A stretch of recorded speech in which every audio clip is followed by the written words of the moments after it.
Tuesday, April 23rd edition of SEC Sideline Sports Network and SECU. Brenden Martin, executive producer down in the horse capital of the world, Florida. Right. Kentucky, we love you, but there it is right there. Yeah, there you go. Hey, lot to cover today. Got a guy I've been wanting to get on this show. I met him last year at SEC Media Days on Radio Row. I just watch his work. I love it. I love it what he does. He works his ass off. JD Pickell on 3 will be with us. Also, where's my cowboy hat? Hey, it's on the way. It's got to be shipped to you now. It's coming from Hewlett and Dunn.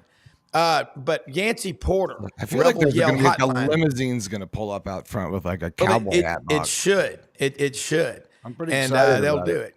And then Rodney Orr, Tider Insider, checks in with us as well. Hey, we cover all 16. We've been doing it a long time. When they announced July of 21, Oklahoma and Texas were coming in, we jumped on that. I love what we're doing in the SEC. You can bring sand to the beach, or you can bring the Gulf of Mexico to the beach and sand. We're doing that, bringing them in. But anyway, smash the subscribe button, Brenden. Smash Bottom right-hand corner. Allow notifications on Androids and iPhones. Tell your friends, families, and neighbors. And do this right now. Get pen and paper handy. Get pen and paper. JD Pickell is going to make you feel better than you felt in recent memory about the future of college football. It's always darkest before dawn. Hey, let me tell you something. There are 2 kinds of people in this world. I'll do it when I feel like it.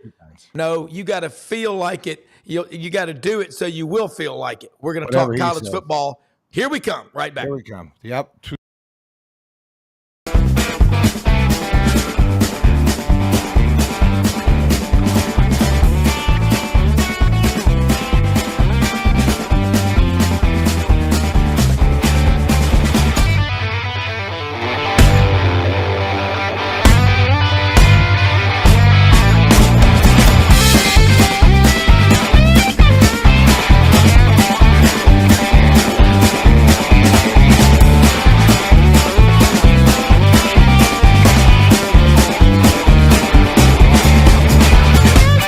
Sidelines with Rob Browne. Talk sporty to me.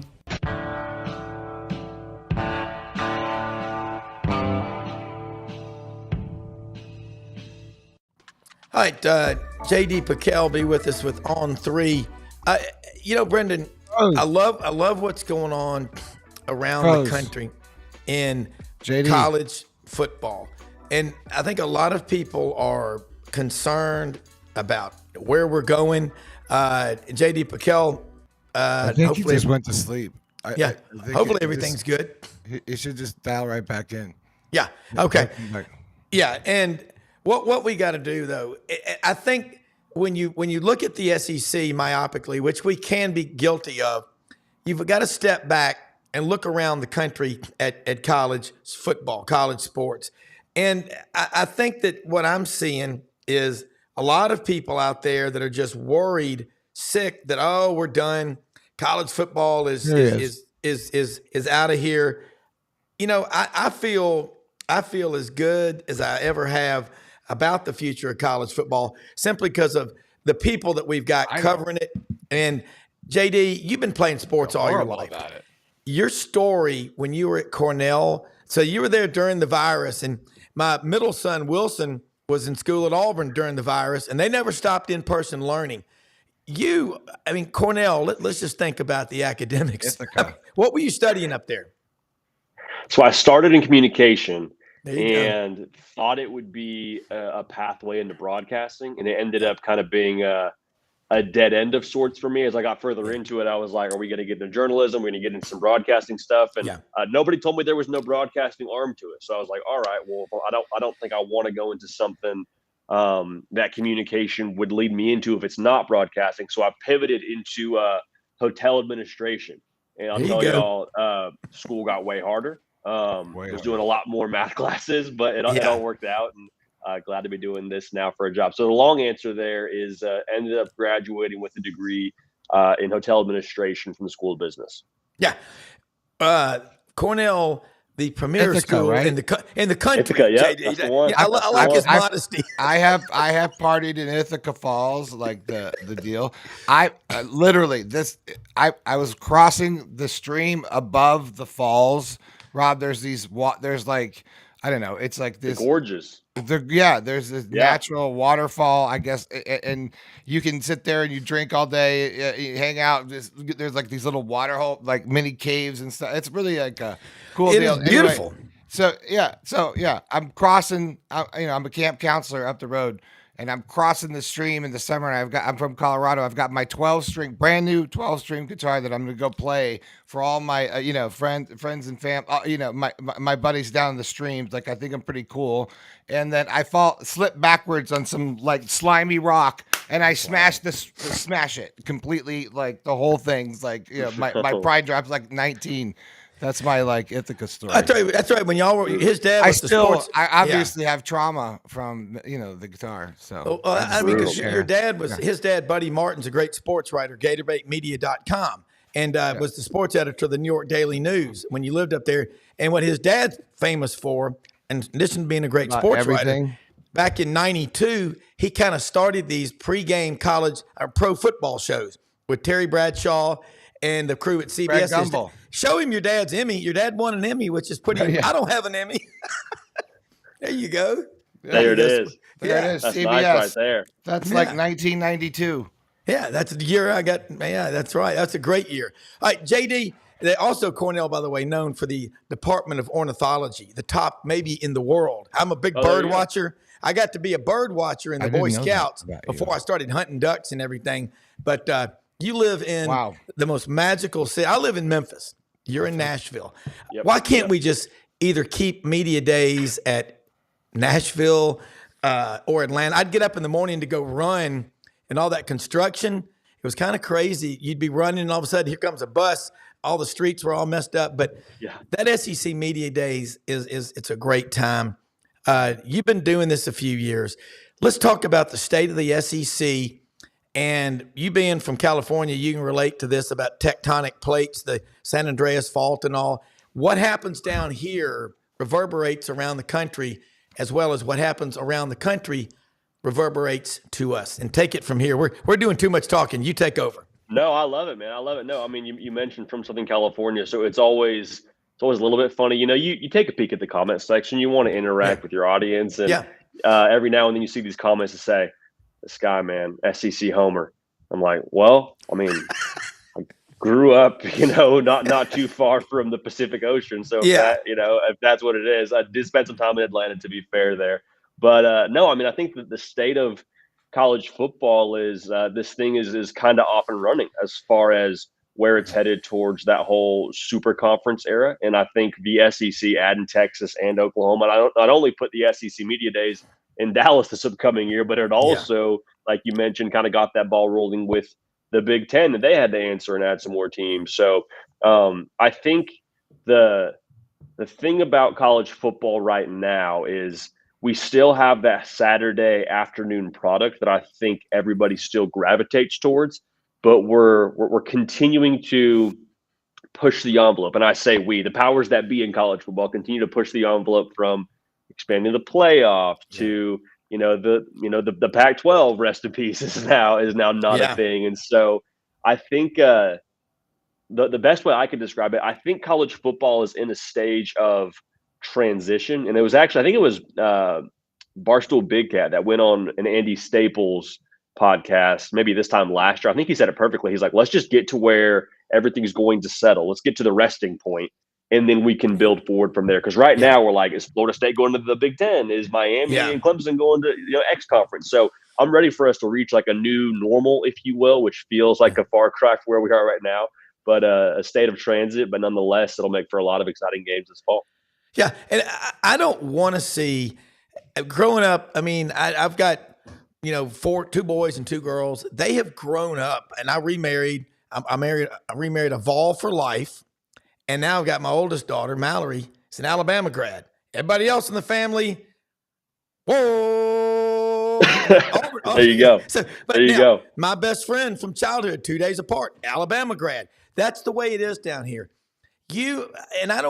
this is what I get mad about this. I don't like hearing people say they want the Pac-12 and all these other conferences to fall apart, because I appreciate and I know how passionate people out there are about their sports. I mean, I grew up must-watch TV. Brenden, I think you'll agree. So you didn't miss Southern Cal, UCLA. God, I was in college when Cal and Berkeley played, and that tuba player got whacked over the head with football, and the great that they overplay on the Pac-12 network every other day. But I love college football around the country. Kind of take a peek. You're everywhere, but you're always prepared. Maybe you were a lawyer in your previous life, because you don't ever show up and half-ass anything. Try not to. Yeah, I try not to. I think this is going on a little bit of a tangent, but I think for me personally, I've been very fortunate to work for some really great people outside of the broadcasting industry.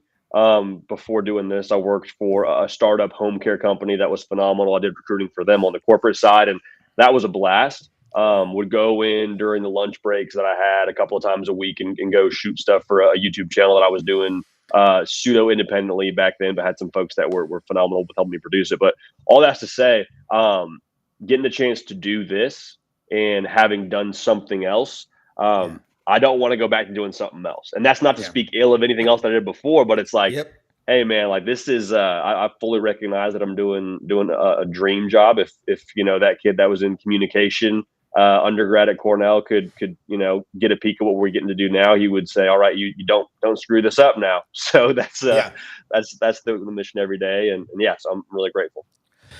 So when you look at Texas and OU coming in, and I watched what you did, that look at Southern Cal.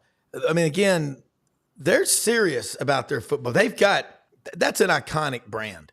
And Keith Donovan, the ESPN college football historian, calls it the television aristocracy in the 70s. You could only be on TV 5 times over a 2-year period. Of course, Southern Cal was one of them. John McKay, John Robinson. But then Southern Cal went from 1982 to 2002, 20 years. In that time frame, only one 10-plus win season. So the area where in Alabama, 82 when Coach Bryant retired, died a month later. 82 to 09, Nick Saban's first national championship in his, I guess, 3rd year at Alabama. That was a long period wandering in the wilderness. You think Texas or Oklahoma? No, I think they know what they're getting into. Do you? I think so, and I think the way that we're seeing them both recruit probably sets a good tone for them knowing what they're getting into. Like, we had Brent Venables on the show around this time last year, and we asked him straight up, like, hey, are you talking about moving to the SEC when you recruit these kids? And he's like, it's not everything, but it's certainly a factor. And we understand too what that league is going to require. So I think them both recruiting in the top 10. Texas, I believe, has even been in the top 5 in the last 2 years. I think they were number 6 this past cycle. But like they understand it takes those big boys up front. And I think Texas is probably better positioned with how they've recruited the trenches over the course of Steve Sarkisian's time there. Brent Venables, I think a lot of people forget too, Brent Venables is a first-time head coach going into his 3rd year doing it, period. Now he's coached a lot of football. He's been around a lot of, good football teams and especially good defensive line units. So I think he has the blueprint. But all that's to say, Oklahoma, what they are today and what they're going to be in the SEC in year 1, I think is only going to trend upward and become more positive. But I will say this, and y'all completely understand this better than anybody. You get a first impression once, especially not just for the rest of the conference, but I mean for recruits. Like if I go out and see a Texas or an Oklahoma, somehow the sky falls in and they go 7-5 or 6-6, and it's like, all right, is that what they are in the SEC? If I'm a 5-star recruit at the high school level, I might as well go play for Georgia. I'll go play for LSU. I'll go play for one of those big boys that I know over my 4 years there they're going to have stable success. So it's big first impression season for both those schools. Well, now A&M since 2012 has had that advantage they could hold over Texas, and that went away July of 21 at the Hoover at the Winfrey when I was in that room. Jimbo Fisher's up on the stage. This was all planned. Someone raised their hand and said, what do you think about the rumors that Texas and OU are inquiring about membership in the SEC? And there was all these people, well, it just takes 2 or 3 votes to keep him out. And I said, they wouldn't have made that announcement unless it was a done deal. That's how this is going to work. Is A&M, look, I think Mike Elko's a really good coach. Talk about what's going on with the Aggies. We got a lot of A&M folks. I don't understand all those cheers. Maybe you do, but you went to Baylor, so yeah, for a hot minute. So I had trying to think if I had more than one groomsman in my wedding that was an Aggie. I had one who's one of my best friends is an Aggie, and he rocks the ring, full deal. Sister married an Aggie this past fall, so I'm starting to become more accustomed to the way they do things. But I think when you look at A&M, they that recruiting success they had, a lot of those guys have portaled out. I think they have still a pretty strong talent nucleus, if you will. My big thing with A&M is just over the course of the last several years, we talk about, hey, are they going to be a playoff team? Hey, are they going to be a team that's a sneaky SEC team? And then they miss a bowl game one year, the next year they're 7-5. Like there's so much inconsistency. And to me, you look at that roster and you're like, it's not a 7-5 roster. It's not a 6-win roster, but it is a situation where the previous coaching staff, in my opinion, for whatever reason, I don't pretend to know exactly what it was not able to maximize that talent. And then you look at a guy like Mike Elko, who was at Duke, where they recruit guys that were probably looking at, they were looking at schools that I went to call a spade a spade. I think probably got a Duke offer somewhere along the line and got to go play football there. So all this to say, if you can win with guys that were looking at schools in the conference I played in and can go win 9 football games there, you feel pretty confident about his opportunity to do more with more after he did more with less. So that's something that will probably still be a learning curve. I still think it's going to probably take some acclimation, but I really like the direction of A&M under Mike Elko. And I'll tell you the truth, man, I think that was a great hire by them. Like that was exactly, I think, what they needed. Structure, culture, toughness, more with less. And I'm excited to see how it trends. Yeah, I've always been just watched A&M from afar, and just their fans.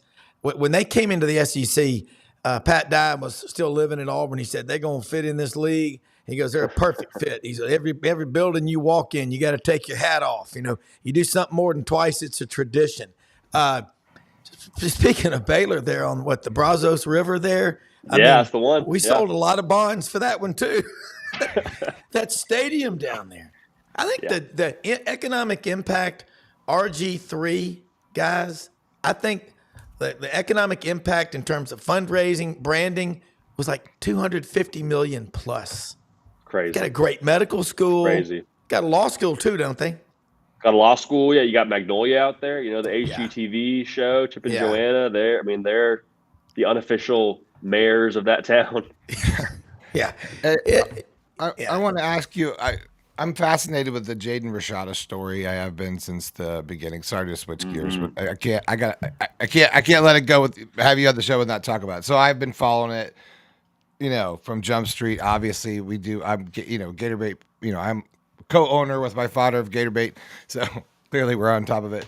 But now that the ASU and then obviously he that was a temporary stopping point. Rob, we're talking about Jaden Rashada. I know. That was the $13 million NIL. They're all ADD. I'm like, well, no, that's Jaden Rashada. Sorry, but I just he's in the news obviously because he's in the portal, and I heard Auburn was considering him now, or is that even a thing? I don't know. I just was reading my Georgia. Well, Georgia was the first one, but now they said two more contenders emerge. Not they. I don't want to say they. But, it was. USA Today was article this morning I was reading about. I think it's. It's a fascinating situation, man, and I think the thing that's probably the most encouraging to me, if I'm just like a Jaden Rashada supporter, or I'm a friend of Jaden Rashada's, or want to see him succeed, the amount of humility I think it probably takes to be a guy somewhere in the Pac-12 or be a starting quarterback as a true freshman, and then self-evaluate and say, hey, there probably are some things I need to get better at. There probably are some things that I need to develop further in. I'm going to go to one of these premier programs, whether it be a Georgia or Hugh Freeze and what he's done with quarterbacks at his different stops now at Auburn. I think that takes a lot of maturity. I think that takes a lot of humility, and I don't think it was probably the most enjoyable process to come to that decision. But I mean, if he picks a place like a Georgia or he picks a place like an Auburn, like he's going there to sit at least a year. And I think the kid's obviously got a ton of talent and in the right spot could be really successful. The Georgia one's fascinating to me because at Georgia, like there's no guarantee you see the field, right? I mean, Ryan Puglisi's there. He was highly touted. Gunnar Stockton, I feel like a lot of the folks in SEC country know what he brings to the table. And so going to Georgia, the thing I would like about that fit or that decision for me, if I'm Jaden Rashada, is there's no wondering like how good I am once I spend a couple of months in Athens. Like I know these are the best of the best, but whether it's in my quarterback room, whether it's guys that I'm playing against every day at practice, like I know how I stack up. And even if you don't see the field, you hit the portal again, like, okay, now I know. Now I know where I am. I know what I need to do to go somewhere else and succeed. And obviously in a perfect world, he goes there and plays at some point in time, which would be even better. But yeah, I appreciate the process he's gone through and the process he's going through right now to decide to go somewhere and develop and set himself up for success in the future. Yeah. I was just checking it out. Yeah. The story this morning. Sorry. No, I love it. It's a huge story. God, it's one of the biggest stories in college football. I mean, just think about it. I mean, come on. Just think about it. It was Mississippi State. Was it Mississippi State? Sorry. I read a lot this morning. Mississippi State considering going down there, and he's offering playing time. This is so anyway, this is sort of the latest. I'll be following it from the get-go because for me, I mean, all that money. I mean, it was such a weird time, right? Like we'll never sort of know that time again. I guess because that was a huge amount, of money, like right from Jump Street. That and the billionaires were sort of getting involved with like this whole unstructured program in this early stages of what what we have now with what's going on. I think he was sort of collateral damage.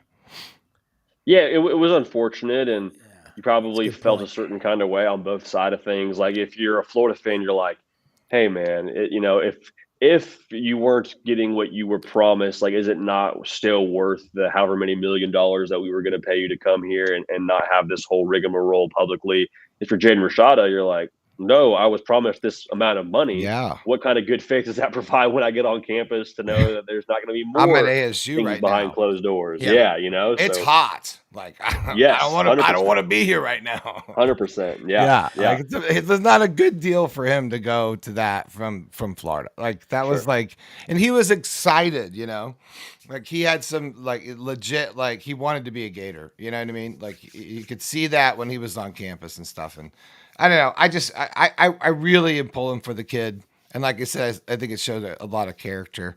But it would be interesting to see where he lands, right? So but like you said, he'll probably sit. Sorry, go ahead, Rob. No, I want to throw one at you, JD. And that Rashada story is big. He's everywhere.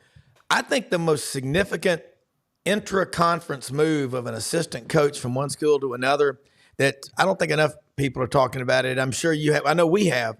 Is Bo Davis leaving Texas. I think he was the difference in maybe 3 or 4 games last year. His coaching, what he does, he doesn't look at stars. I mean, he found guys like Marcel Darius out of Huffman. He played 9 games at Alabama.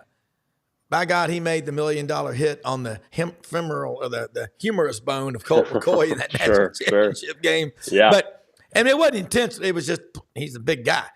Talk about that because Matt House last year as defensive coordinator for LSU, that was a disaster. I think he came from the NFL. Some of these guys just don't keep up with the trends in college, and they get in there and they're trying to put a square into a round hole. Sure. I mean, going back to Bo Davis, I mean, I think he, obviously has been phenomenal as a position coach. Like when I think about Bo Davis, I think about that viral rant he had on the bus during Texas's first year there with Sarkisian. And he's basically yelling at these guys saying, if you don't want to be here, you don't want to do things that, we're going to do things a certain way. You don't want to live up to that standard, get in the portal. And he said it with a few more colorful words in there. But I mean, that to me, like if I'm a Texas fan, I don't know what else happened behind closed doors, but from what we got to see as the college football public, like that is the fork in the road, the stake in the ground where you can point to and say Texas was different.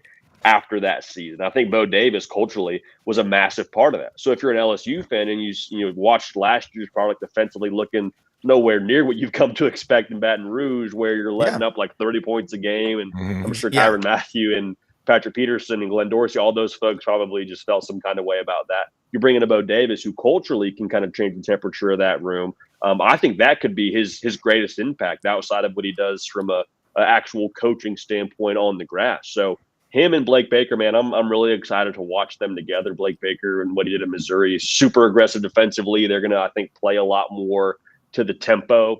I mean, be more aggressive than what LSU fans saw last year, which is probably encouraging. But yeah, going back to what you said about Bo Davis, I think that's a massive get for a number of reasons for LSU. Another one I want to throw at you. Last year, I guess I've watched this guy since he was in high school at Brentwood Academy. Kent Austin, quarterback, had a great tight end named Jimmy Hockaday who went to Georgia. Kent went to Ole Miss. And he was an analyst last year at Auburn. And I kept telling my friends, I said, I'm from Memphis. I don't know Hugh Freeze, but I know a lot of his good friends. I said, you're not seeing Hugh Freeze. You're basically seeing Florida with the beaches closed, okay? Now you got Kent Austin coming down there. You've got Derek Nix coming in there. Again, they offered Led Zeppelin $800 million to reunite. Robert Plant, John Paul Jones, Jimmy Page. Your parents know who these guys are. You probably do too. Sure. They wouldn't do it.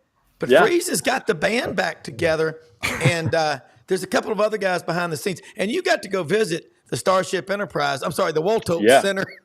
Dana Marquez, my good friend, is the director of equipment operations, who's still there, but growing, helmetfitting.com and Falcon Pursuit and all that. I don't know if you've met Dana, but that's a guy that is so innovative in equipment. He's from Denver, but he came from Cal Berkeley and the 49ers when he came to Auburn back in 2005. But talk about that visit you just had. No, it was phenomenal, man. You mentioned it. Like the next level of attention to detail, from the facility to the staff to their thought process around their cultural way of doing things. Like every little detail felt so ironed out.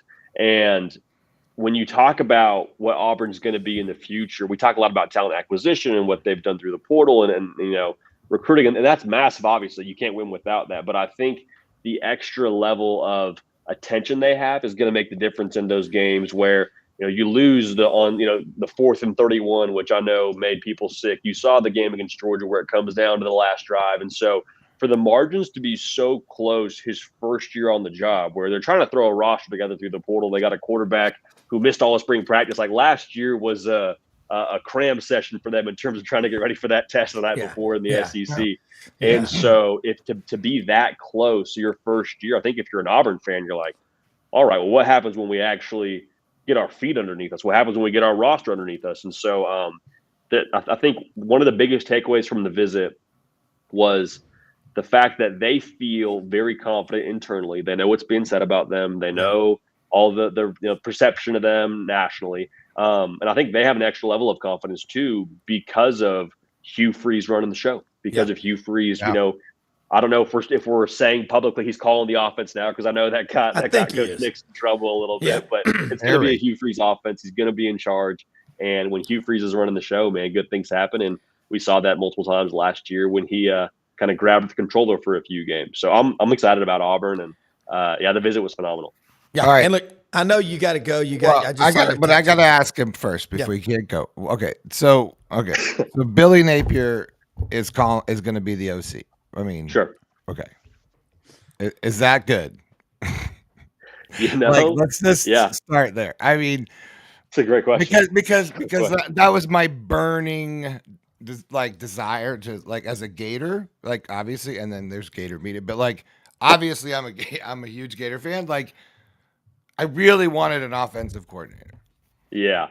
And I think there's probably two thoughts I have on it. The first would be, or there's two ways to think about it, rather. If you're a Florida fan, you're like, hey, we look at what this offense has done the last couple of seasons with Billy Napier running the show. It hasn't worked to the level that we think it should work at, with AR playing quarterback, with last year, and just the output. We're looking at production, looking at output. That's a great point about AR. We need to surrender this, right? But the other thought that I think, if I'm Billy Napier, I'm like, hey, if I'm going to get fired, like a lot of people say I'm going to get by October, I'm going out on my terms. Like, I call plays. That's why I got this head That's what I'm coaching saying. job. That's who I am. Like, if we go down, it's because I'm holding the bat and I'm swinging. I'm not going down because I let offensive coordinator who was a hot shot at another school or a G5 up and comer. Like, I'm not going down because I passed him the sticks. Like, we go out on my terms. So part of me is kind of like, if I'm thinking about it that way, and Billy Napier, if it really is do or die, I'm like, okay, yeah, I like that. He's not operating from a position of, a ton of leash. So I think in that way, I'm like, the numbers are the numbers, but to some extent, like, all right, shoot or shoot, like, let's roll. Yeah. And think about it, like your move is going to be probably to, offensive coordinator somewhere else after, if you get let go, Sure. so why not kind of like, have that be the last thing that you did. I don't know. You prepare for everything. I mean, you can't, no one, would blame anyone for doing that, but I don't know. I think that's some really great points, especially about AR, because, I think that's overlooked. And now you've got Lagway in, and how is this going to play out again? Right? There's a lot of talent in the quarterback room right now. Yeah, it is. JD, we got to get you back on again. You are so well prepared. I always like the compliment I give people. My grandfather was a judge and taught law.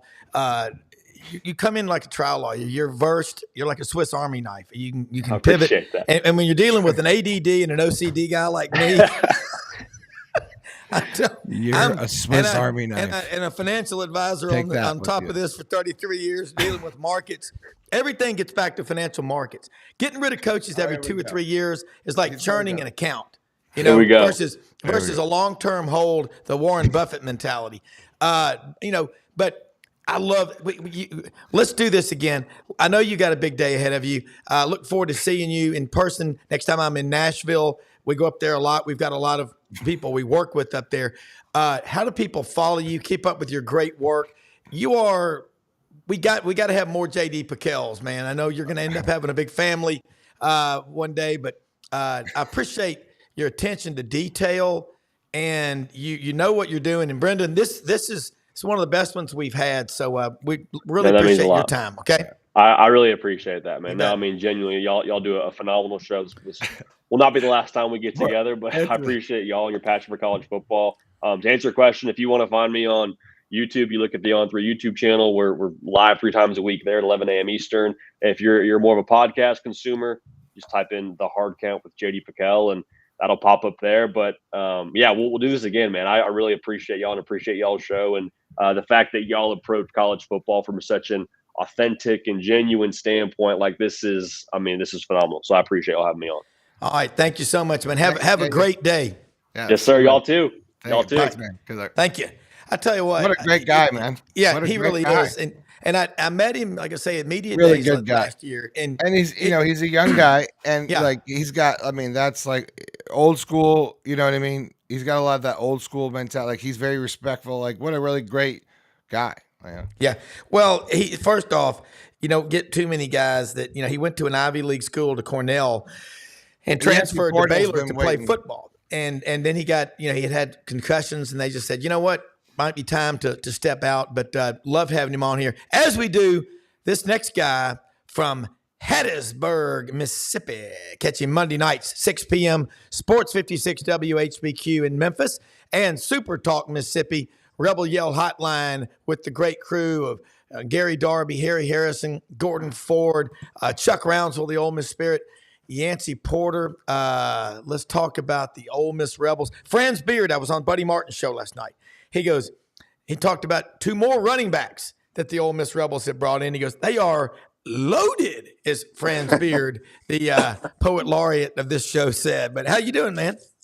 I'm doing great, guys. It's been kind of a interesting tape watching Ole Miss put together the finishing touches of this class and for the roster. And I believe they got 5 running backs now. They only had 1 healthy running back in the spring, so I get where they're coming from. You got to have some depth. You lost arguably the best tailback in the country there to Quinshon Judkins, and nobody's going to fill his shoes, but it's going to be by committee for sure. The big running back that you tried to get out of Oregon State, you didn't get him. Yeah, Marquez. Yeah. Yeah, Martinez. Martinez. Yeah. Where did he end up going? He hasn't gone anywhere yet. You still got Okay. Penny I didn't Boone think so. out there. Yeah, I think Martinez going to end up at Miami. Is kind of is where people are saying. I think Miami had a home visit with him last night. I think State's going in there maybe tonight or tomorrow night, but it looks like he's going to end up at Miami. Parrish coming back. What does that say about college football? That's kind of unusual, isn't it? Well, I mean, that's just today's era. There's not many different eras that you can think of where a player played for a school for a couple years, transferred for a couple years, and comes back for a year. I mean, first of all, you don't have 5 years of eligibility until this wacko era that we're in right now. But it's something that Ole Miss knows what they're going to get. Kevin Smith has been with him for 3 years, 4 years. Yeah. So they're familiar with one another, familiar with the offense. Again, I think it's going to be kind of a three-headed monster. I don't think they're going to go 4 or 5 deep like they've got on the team, Yeah. but it's going to go back to that Quinshon Judkins where they were having three guys really tote the ball, and I think that's what you're going to see this year. All right, Ulysses Bentley, the 4th, 5th, and 6th. Let's talk about him, his role. He's a hell of a player from SMU. Yeah, I mean, I think he's in like year 8 right now. He's still at Ole Miss, isn't he? Or he hadn't transferred. Okay.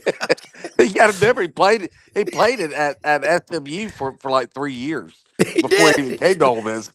He, Well, he, he had a whole career before he he came to Ole did. Miss, and this is his third year at Ole Miss. So I mean, Yeah, it's crazy. It's it crazy. It is. really is. One day all of the COVID eligibility years are going to be gone and things will get back to normal, but we're still in it. So we're still talking about 6th and 7th year seniors here. But yeah, he had his knee scoped in the off season. Didn't go through spring drills. Uh, Logan Diggs, he had Yeah. ACL surgery back in January, so he's not going to be ready into November. And then Riscado, the true freshman, was again the only true healthy true freshman on the team. So it was there at running back. It was a problem there in spring. So they went out and now they've got a stable of running backs. All right. You didn't eat breakfast at the Beacon this morning, did you? And if you did, No. I know most people go get a meat and 3 for breakfast or lunch. Can you really get an M16 there? A meat and 16 sides. That may be one of my favorite restaurants in the South is the Beacon. Along with we ate at City Grocery for lunch recently. Had the blackened catfish sandwich. It was during Lent. Of course, we had to stick to the fish diet. But walked across before we went in there. We went into Boo Ray's, and I was like, "It's 11:30. There's nobody in here. It smells like something's burning." And I look outside, and there's fire trucks, and everybody's going, "Sir, the building's on fire." So Yeah, if you go to I'm like, Boo-ray, Captain get the Obvious. gumbo, Yeah, well, we were, but and we and couldn't. and salmon sandwich. And then if Yeah. you go to City Grocery, get the Caesar salad with blackened shrimp on it. Oh, Just a little oh, some hints of what to get with the next time you come to Oxford. Best yeah. Caesar salad with blackened shrimp you'll ever have. Yeah, we ended up getting down there kind of late Thursday night. Did the show from the Vitamin Shop, one of our sponsors over there off of Jackson Avenue. That's open, by the way, Monday through Saturday, as they say in the South. That's Saturday translated. Monday through Saturday. Great They're store. open 9:30 a.m. to 8 p.m. and Sundays 10:30 a.m. to 7 p.m. But yeah, great store out there. And Audrey Vol for life. She hadn't been to Ole Miss in Oxford in a while. She was like, "Oh my God!" She goes, "I could live here." I'm like, "Yeah, that's a lot of my friends are." My friend John Galena is an Ole Miss was a Phi Delta at Ole Miss, and he's building a bunch of houses down there. He says, "Man, there's 5 or 6 Memphis people already moving into these places, just having a house down there. Who the hell wouldn't want to, you know?" And Yeah. I spent many a night or morning at 3 or 4 in the morning in the line at the Chevron station having chicken on a stick. I love that place down there. All right, let's talk about again the defensive line. And Rodney Orr's going to be on here in a minute. We'll really get the crickets and the cicadas going and the locusts. This is, by the way, this year will be one of the years where every 17 years it happens. The locust, the locust, not the locust, the cicadas and the locusts all start coming out at the same time. But let's talk about that defensive line. Man, that was a wild thought. But let's talk about the defensive line because this is so big. I've had more people talk about Walter Nolan when he was at St. Benedict, briefly out at Auburndale, in Cordova in Memphis. Then he went to Knoxville Powell. Then he went to Texas A&M. Rank him. Is he as good as the former Rhodes Scholar Tim Bowens? Well, they're two total different players. Bowens was 6'5", 330, 40 pounds. Just a monster. Nolan's a big boy now, but he's more in the 6'3", 6'2", 300-pound range. And Bowens was a sheer power guy. Yeah. Nolan, the thing about him is he's got really, really elite footwork, just very quick feet. That's the first thing. His get off of the ball is special, and he's going to take on two blockers. He's going to allow other guys to come in there and mop it up and make plays. It's interesting. As many defensive linemen as they have, is really the personnel's more tailored towards a 3-4. I think you're going to see a lot more 3-4 this year than what you saw last year under Goldie. I think you're going to see a lot of. I think that's really going to be their base defense. And they're going to play some 4-3, and they're going to play some 4-2-5. Probably more 4-2-5 than 4-3. But I think they just got flexibility now in that personnel. I think the linebackers has really been the story of the camp. Um, they haven't been outstanding at linebacker in a while, but they've got some guys. They got some dudes back there at linebacker.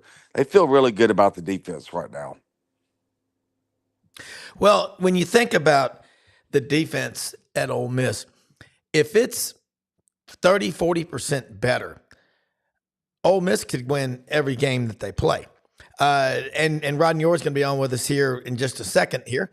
But one more question on Ole Miss, and then I'm going to get this. I love this back and forth discussion with you and Rodney. It's great having two great minds together. When you look at an area that just there's the biggest area of concern for Ole Miss heading into this season. Forget the schedule. It's all about you. You can't worry about what other people are doing. But what's the one area that concerns you most heading into the 24 season? I think to me, it's still just losing Quinshon Judkins. I mean, just how valuable he was every time you're in third or fourth. And you know how much Lane loves to go for it on fourth Yeah. down. If it was 4th and 3 or less, Quinshon's getting it. He at Ole Miss on third and fourth conversions. He got it every time, but one time in his career, and never fumbled the ball. And you don't know how valuable that is until it's gone. Yeah. And so that's that to me right there would be my biggest concern with a coach like Lane Kiffin that loves to go for it so many times on Yeah. fourth down, losing that guy that is going to get it every single time. Yeah.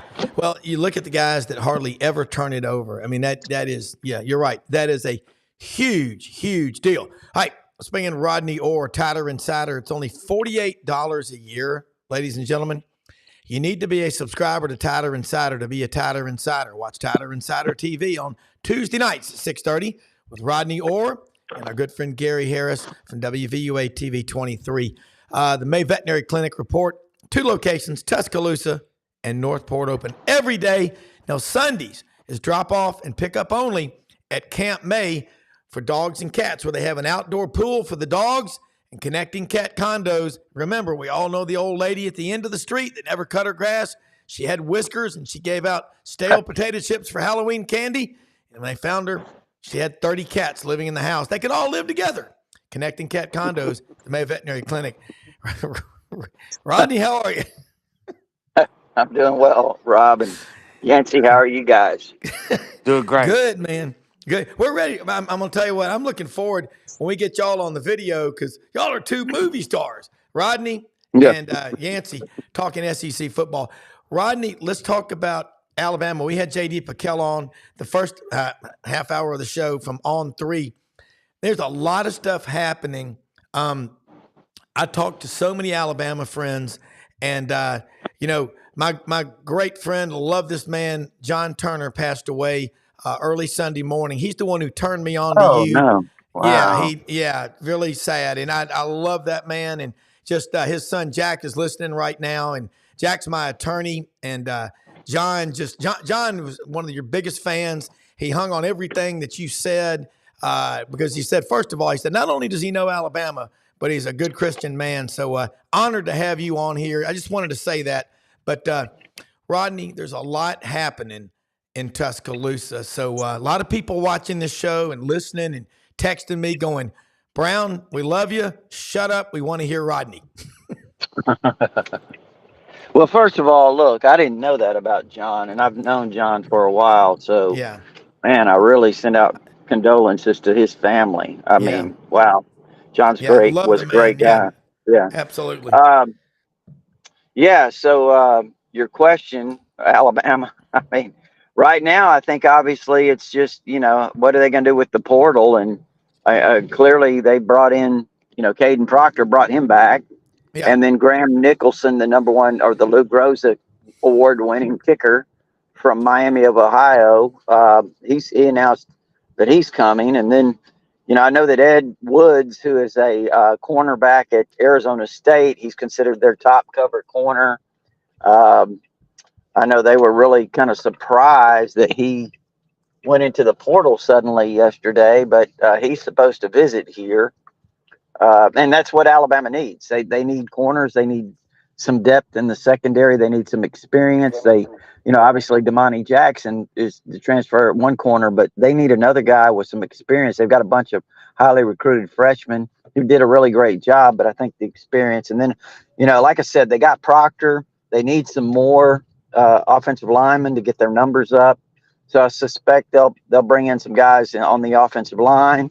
And then from there, we'll see. We'll see if they can add a wide receiver, maybe if they find a difference maker, or maybe another position, defensive line, whatever. So we'll see. We'll see. Well, Will Reichard set the SEC record that was previously set by former Auburn kicker Daniel Carlson, whose brother Anders Carlson also kicked for Auburn. All their family, by the way, as you know, Rodney, all Alabama people from Littleton, Colorado. But you're going to go from the all-time SEC leading scorer, Will Reichard, to another kicker that good. Wow. That's a third of every game, Rodney. Let's talk about that. If you get him, that's big. That's not only big, as our kids will tell us, that's ginormous. Yeah. No, I think it is. Again, I think it became pretty clear when Kalen DeBoer mentioned during spring that there was a lot of inconsistencies. Well, he didn't put it that way. He just said that they had some good days and some days where they could have been better. But so that tells me there was a lot of inconsistencies throughout spring. And Connor Talty was really highly recruited player that they have at the redshirt. Well, he kicked a little bit last year, but anyway, with that said. To go out and be able to get a guy of Graham Nicholson's magnitude, his ability, and he's got hit 25 straight field goals last year. I think he finished 27 to 28. His only miss was from 48. He's got a really good kickoff man as well. So it's a major coup because I really think James Burnip's one of the best punters in the country. Last year he kind of reminds me a little bit, and I'm not going to put him on this level yet, but J.K. Scott, when you look at his build, he's really tall, and really has a strong leg like J.K. had. So I think he's a weapon too. So I think right now is, what you have to say, hey, Kalen DeBoer's doing a really good job getting some of these questions and concerns addressed. Rodney, before I go back to Yancey, I know he's got questions for you. Jackie Sherrill comes on this show a good bit and gave us one time the daily routine of Coach Bryant. Up at 4, breakfast at 5 o'clock at the Holiday Inn on McFarland Boulevard. Now, Holiday Inn started at Summer and Mendenhall when Kimmons Wilson first opened it in Memphis. Is that Holiday Inn still there? No, it's not. And yeah, I like that place. Yeah, I remember that one well, but it's not there anymore. Okay. All right. Well, But here's what I want you to do, yeah. since you have Jackie Sherrill on. Yeah. You need to one day ask him, say, Coach, I used to observe you a lot during the games on TV. And after every play, he would jot down something. Yeah. And I wondered, what is he jotting down? What exactly is he jotting down after every play? You might ask him that. Yeah. I bet I know what he was jotting down. A to-go order to Taco Casa. Yeah, he might have been. Yancey, by the way, I'm holding up on here my Bim Bam cup. My friend Brenda Brewer, her daughter owns Bim Bams. It's been there about 15 years over in Oxford off of Jackson. We were down there recently, went in there and got the Bim Bam burger bites and something that was absolutely off the chain, delicious, was the Wagyu burger and a couple of cold beers while we were waiting. But check out Bim Bams, folks, if you're in Oxford. And we got, I think Yancey may have been may have been abducted by aliens. Maybe Yancey, come back when you can. But Rodney, I love hearing these stories. And Yancey, you're back with us. But I know you got some questions for Rodney or Tyler Insider. And it's only $48 a year, folks. Let me tell you something. Cost is only an issue in the absence of any added value. Be a subscriber to Tyler Insider. And, of course, Yancey Porter, catch him Monday nights, 6 p.m., Rebel Yell Hotline, Sports 56 WHBQ in Memphis, and Super Talk Mississippi. And these guys both very, very knowledgeable. So, Yancey, jump in here. Yeah, man, my observations from Alabama, and Rodney knows better than I do. He's had more access over there, but I've still got some friends over there. And the program is that things kind of really are back to square one of where it was before spring practice started, right? The question marks were going to be depth along the offensive line, experience there at cornerback. Rodney, you said that they're in the market to still fill those holes, get a little bit more experience there at cornerback, get some more depth there on the offensive line. It's interesting with the Washington, coach making the move over there in Alabama, and I was wondering why they didn't take two of the offensive linemen that came to Ole Yeah, Miss, and I looked at a couple of the other starters. They left early for the draft. They had two or three guys go early in the draft that Mel Kiper is really really high on. Is there anybody left over on that Washington offensive line that maybe could jump in the portal for you guys? you know what? I don't know. That's a good question. I know Ole Miss got what, 2? Is that right? Isn't Yeah, that right? yeah, they Yeah, and got I wondered. Yeah. I really thought Alabama would, maybe, but whatever. I don't know exactly what happened there, but obviously Alabama did get one, Yeah. Parker Brailsford, the center, yeah, who was all good one. Pac-12 second team last year as Yeah. a redshirt freshman. So, but I don't know. I don't know what happened there. I mean, obviously, I assume those guys are doing well at Ole Miss, but they have to get. They only went through spring practice with 12 guys on scholarship on the offensive line because Brailsford missed the last half of spring practice, and then Caden Proctor was gone. So when you add Brailsford and you add Caden back in, that's 14. But you Yeah. probably need at least a couple of more, 16 or so. So I think I could see them trying to get 2. They need to get at least probably 2. Do you So know, what I don't Ro- know who it'll be, but I certainly am keeping my eye open. Rodney? Do you know the track record of how many offensive linemen he likes to play? We know, like in Lane Kiffin, there's going to be 16 offensive linemen and only 5 are going to play. Yeah, How does he use yeah. That's the a good offensive line? question. That's a great question, and I don't know. I think there's a lot of things that we're going to learn about him this year. And I'm like you. I mean, you said Lane. I guess Lane learned that from Saban because Yep. Saban was going to basically play 5. Now he did play 6 or 7 sometimes. Sure. Sure. But yeah, no. So I really don't know what Kalen DeBoer's philosophy is, and that's a great question because not just at offensive line, kind of curious about his overall kind of perspective of how he's going to use players because they've had a lot of good players here. To be honest with you, that have sat on the bench that haven't played much, and Alabama would be up 42-7 in the fourth quarter with 8 minutes left in the game. And, those guys would still be on the bench. That was one thing Yep. people said about Saban was he had that pro mentality. And, Yep. eventually those guys might get in. But so that's a great question. I think that's something we're just going to have to see, learn about him. Yeah. Well, with Freddie Roach over there, I've had a great relationship while he spent some time here at Ole Miss, and I think highly of him. I know there was a lot of criticism of him when he came back. What's the overall sentiment towards Coach Roach there right now? I think there's a kind of a mixed. I think there's a lot of people who are very fond of Freddie. He played here. He's a very popular guy. He's a, well known in terms of, being a former player. And I think everyone likes Freddie personally. But I think one of the things that some Alabama fans, they remember a guy named Bo Davis. And he's at I knew LSU that's where that was now. going. He was at Yeah. Texas.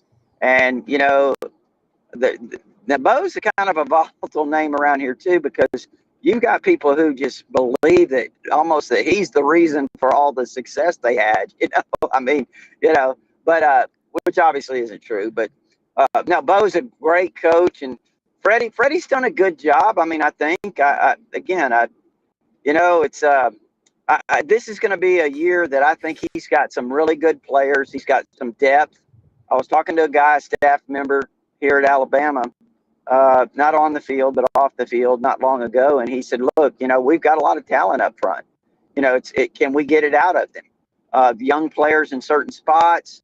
So we'll see. This year will be a really kind of more of a barometer, Yancey, to see, how I think how they're developing these defensive linemen. Yeah, and you talk about Bo Davis. Texas, and I said this to J.D. Pickell in the first part of the show this morning, guys.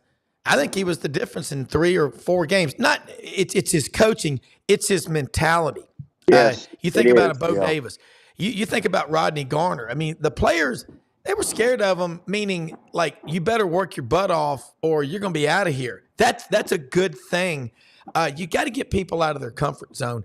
And Yancey brought up a good point. Talk about other offensive linemen.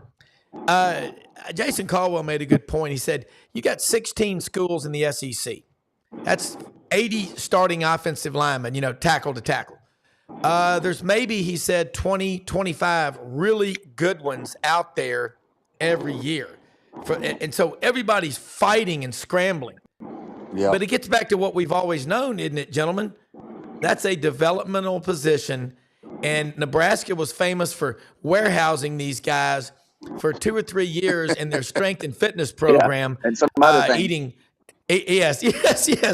Let's juice it up. I mean, anyway, it's just guys out there had visors on their foreheads, and I don't know where that came from. I mean, I just know that everybody that played for Nebraska was bigger than everybody else. It was just pure coincidence. It was the corn fed. But anyway, let's talk about offensive line. It's right, Rodney, in the fall going into the 21 season.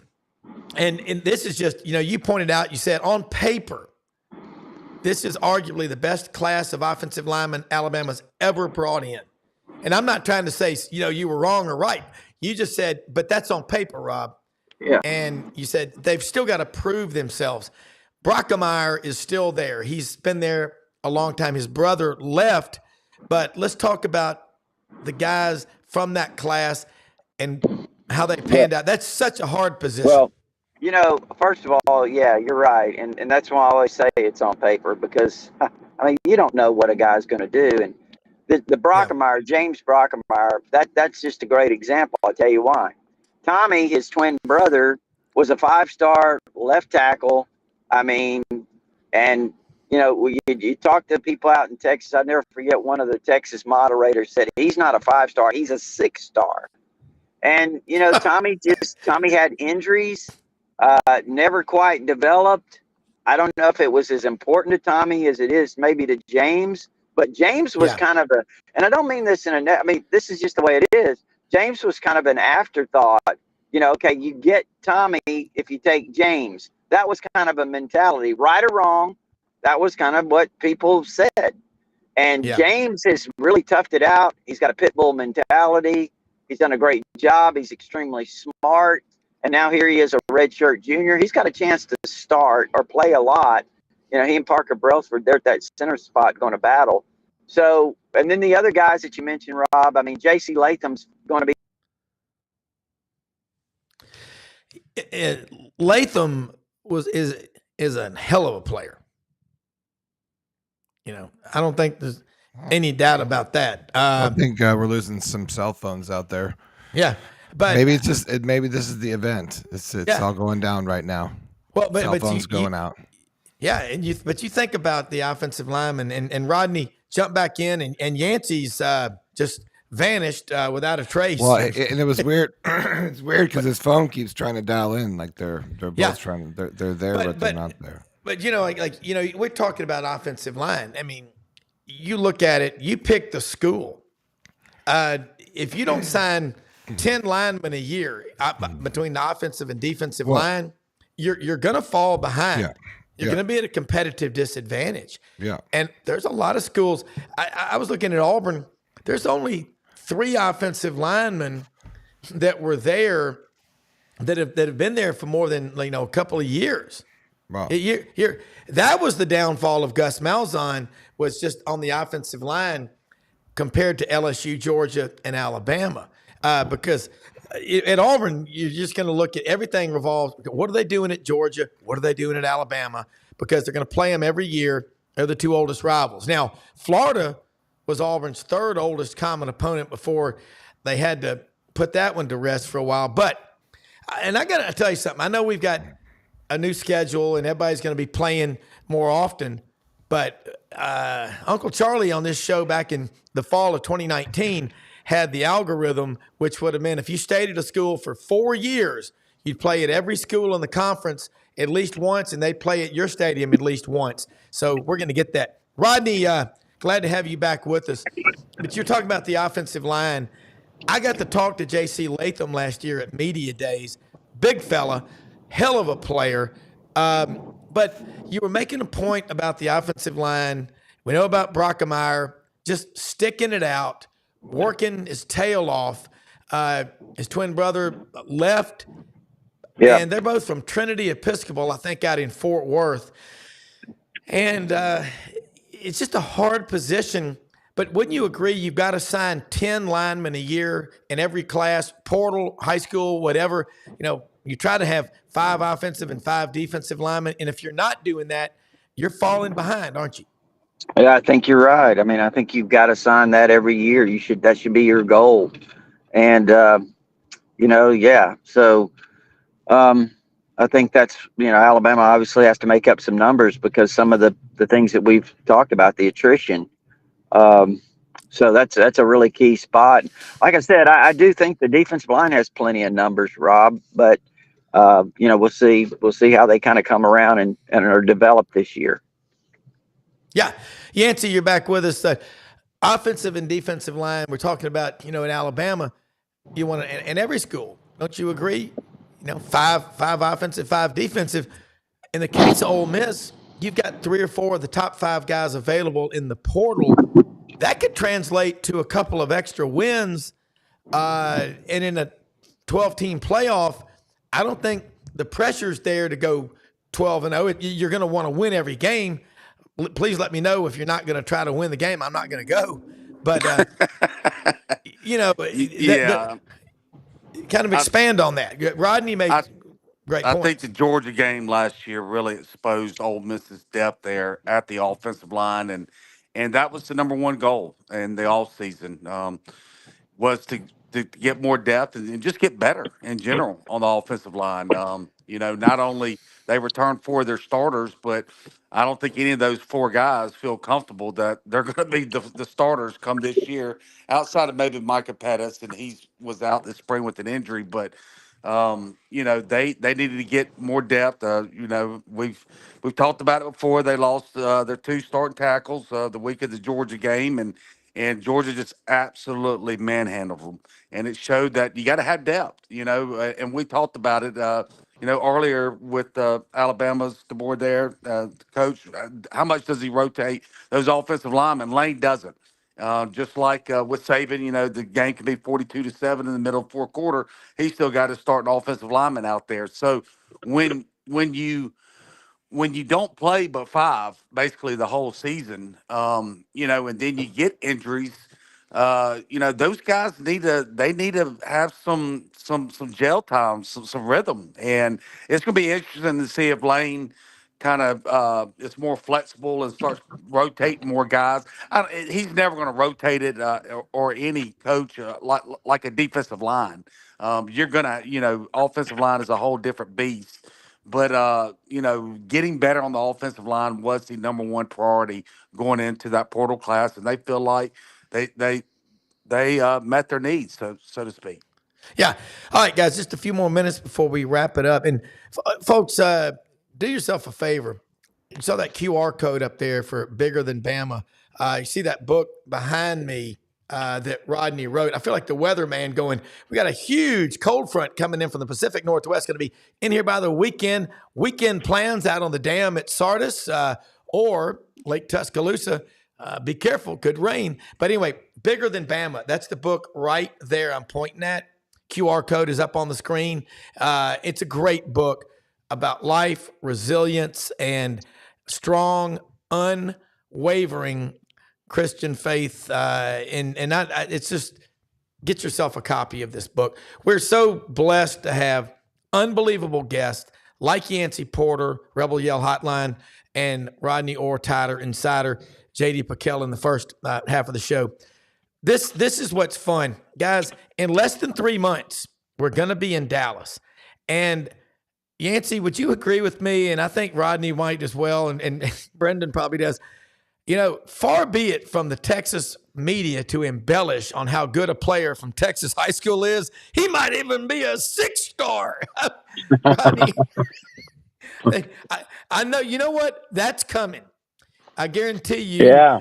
Dan, is it Dave Campbell's Texas High School Bible, which is awesome. I mean, I think he's been doing it since about 1939. Yeah, it's just you got to just love. And the Texas High School Coaches Convention, they have all the high schools and the assistants. It's like over 15,000 coaches there. Man, just to have a tent out there selling coaches shorts, you could become a millionaire. They come with a can of Skol in the back pocket. You got to have that. That's part of the deal. But guys, I want to, before we leave, both of y'all right now, start with you, Rodney, and I'll let you go after that, and then Yancey. But right now, as we're settling into sort of the off season, it's never slowing down. What's your biggest wish on the portal list for Alabama football? Oh, wow. Well, I haven't really thought about that. The biggest wish, well, we talked about the positions, corner, offensive line. I mean, I think, again, you want to get top flight players, obviously. But if you ask me, ideally, what I would say right now, aside from those 2 positions, how about a dominant interior defensive lineman? Yeah. That comes in ready to play, doesn't need coaching. How about that? Just a guy that just is that good. And then how about a wide receiver that's a difference maker. That's got a lot of experience. So I mean, again, I don't know that those are going to be available. Yeah. Well, I mean, it's a great point, and that's good stuff. Catch him, Rodney Orr, Tider Insider. You don't know what you're talking about tonight on Tider Insider TV. You said you just show up, you and Gary, you do it, but it's great stuff. How can they follow you? Yeah, TigerInsider.com. It's only $48 a year. You can get instant access with your credit card if you prefer. There is an address there to send a check. Gives you all our premium information, but also our all sports forum. That's our community of Alabama fans. A lot of exchange. Never really ends right there on TigerInsider.com. You mentioned the book, Bigger Than Bama. You can get it at RodneyOrr.com, Amazon. And I think you see you have a graphic there, Rob, where they can check it out. Yeah, QR code. Yeah, absolutely. Hey, Yancey, same thing. What's your wish list besides getting an M16 at the Beacon for one day? You may not be able to be on the show if you have a meat and 16 sides, but go ahead, Breaker 19. I don't think my wife wants me to have an M16 right now. I'm pushing about 210 right now. We're trying to get back down to 200. But there you go. I think Ole Miss's biggest wish list would be a little more depth there at receiver, as Rodney was talking about. I mean, obviously getting a huge playmaker would be awesome, but they're not out there in the portal right now. Also, I did the numbers last night. 12 of the top 100 portal players became available in the spring. A little bit more than I thought. I didn't think it'd be quite that high. So you're looking about 11, 12% of the top blue chip portal players went into the spring portal. But maybe another corner, kind of like at Alabama. There's some unproven guys, I'd say that a depth piece there at receiver and another experienced cornerback. Yeah. All right, man. Great show, Brenden. I'll love it.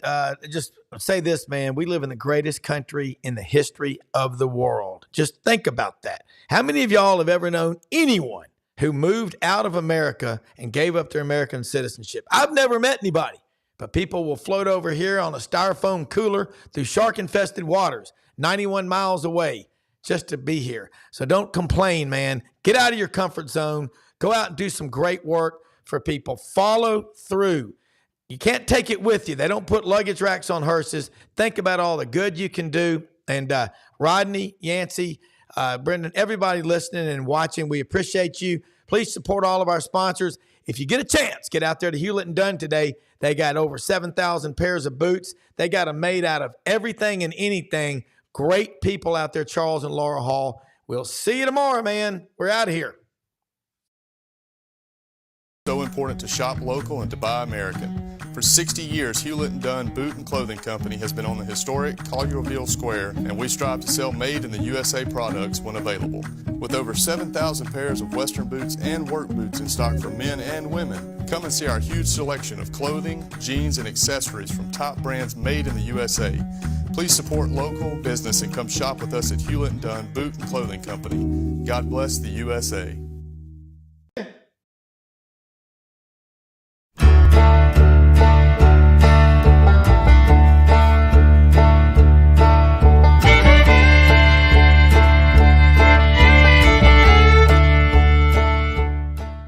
In a perfect world, you'd set a health goal and results would happen overnight.